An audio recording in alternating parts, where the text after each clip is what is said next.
सिंधुदुर्गातला प्रस्तावित पाणबुडी प्रकल्प गुजरातला जाण्यावरून राज्यात राजकीय सामना रंगलाय।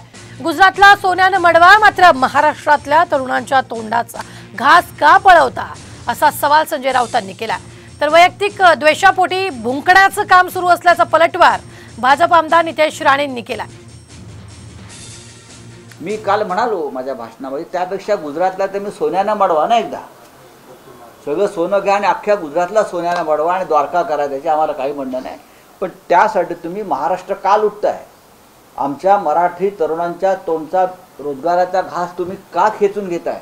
काही दिवसापासून सिंधुदुर्गात होणाऱ्या पाणबुडी प्रकल्पाबाबतीमध्ये उलटसुलट बातम्या येत आहेत आणि अपेक्षेप्रमाणे माहिती न घेता फक्त वैयक्तिक द्वेषापोटी आमचे विरोधक यावर भुंकण्याचं काम करत आहेत। कोकणात आणि सिंधुदुर्गात येणारा पाणबुडी प्रकल्प हा कुठेही गुजरातला जात नाहीये।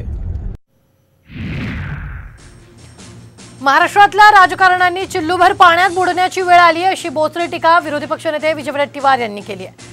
सिंधुदुर्गातला प्रस्तावित पाणबुडी प्रकल्प गुजरातला जाण्याच्या चर्चेवरून त्यांनी ही टीका केली आहे। त्याचबरोबर जिल्ह्यात 3 मंत्री प्रकल्प बाहेर जातो कसा असा सवाल वैभव नाईकांनी केला।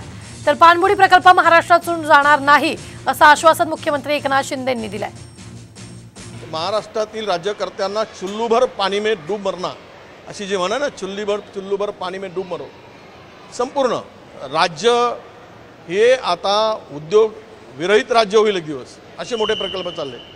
पाणबुडी प्रकल्प चालला, पर्यटन चाललंय, चाललं काय फक्त देश म्हणजे गुजरात काय? हा प्रकल्प मात्र आता पद्धतशीरपणे हे चांगले प्रकल्प आहेत ते गुजरातला नेण्याचा जो गुजरात शासनाचा आणि केंद्र शासनाचा डाव आहे आणि तो डाव आता त्यांचा दिसून आलेला आहे।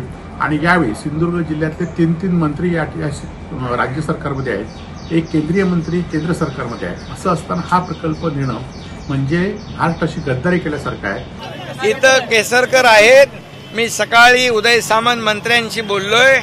हा जो प्रकल्प आहे तो आपल्या राज्याचा प्रकल्प आहे, तो राज्यातून बाहेर जाणार नाही याची आपण खात्री बाळगा।